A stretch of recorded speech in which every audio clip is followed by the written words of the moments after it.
One of my favorite paintings in the entire exhibition is Remedios Varo's Celestial Pablum.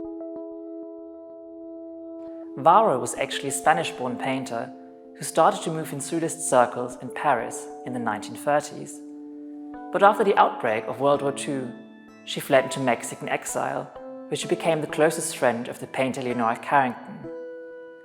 Carrington and Varo were both fascinated by alchemy, witchcraft and the occult, and magic became the key theme for both painters in their late works, often combined with allusions to whimsical creatures or fantastic happening. In Celestial Pablum, we see a woman who inhabits a kind of cosmic tower.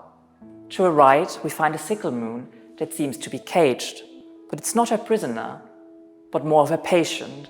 In fact, Varo is suggesting here that the woman grinds star matter as a kind of cosmic nourishment to bring the sick sickle moon back to health.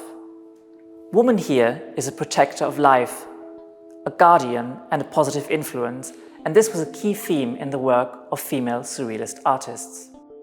What is also typical in this composition is the extreme precision with which Varo painted it.